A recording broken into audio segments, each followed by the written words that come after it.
Et cette guerre qui a détourné les regards, vous le savez, hein, d'une autre région, c'est l'Ukraine. On a appris en fin de matinée ces coupures d'ampleur. Près de 2 millions de personnes sont actuellement privées d'électricité en Russie, mais aussi en Ukraine, occupée la Crimée. En cause, ce n'est pas pour une fois la guerre en cours dans la région, mais ces violentes intempéries qualifiées de méga tempêtes. Vous en apercevez ici les images.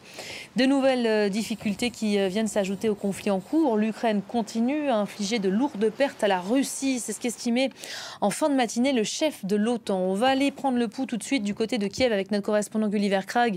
Bonjour Gulliver, quelles sont précisément les nouvelles du terrain aujourd'hui ?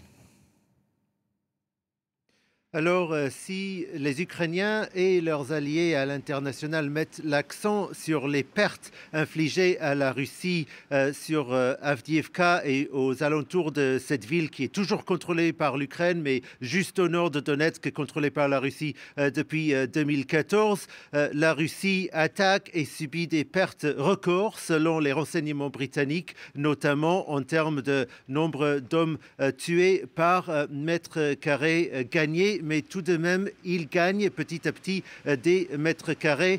Et de l'aveu d'un commandant ukrainien qui s'est exprimé à la télé ukrainienne ce matin, il contrôlerait les Russes en ce moment une partie de la zone industrielle au sud-est de la ville d'Avdiivka, donc entre Avdiivka et Donetsk, cette zone qui depuis 2014 est vraiment une forteresse ukrainienne, la ligne de défense la plus solide face aux Russes qui depuis 2014 ont fait des tentatives d'incursion dans Avdiivka. Donc je pense qu'il y a un risque pour Avdiivka. Visiblement, les Russes sont prêts à subir des pertes extraordinaires dans leur tentative de prendre cette ville qui est stratégiquement important pour eux.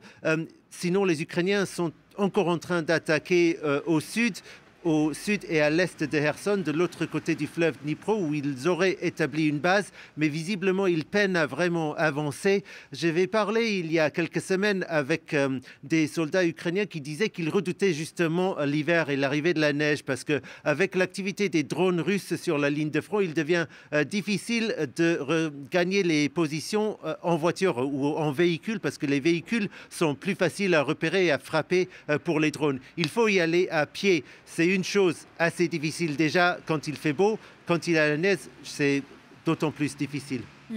Voilà pour ces difficultés du terrain, hein, doublées de ces craintes qui sont de plus en plus exprimées par les Ukrainiens, inquiets de voir la communauté internationale finalement se désintéresser de leur guerre. Ce n'est pas uniquement le désintérêt, le détournement de l'attention, c'est aussi la comparaison qui est inévitablement faite entre le sort des Ukrainiens et le sort des Palestiniens, même si les conflits sont vraiment incomparables pour tout un tas de raisons.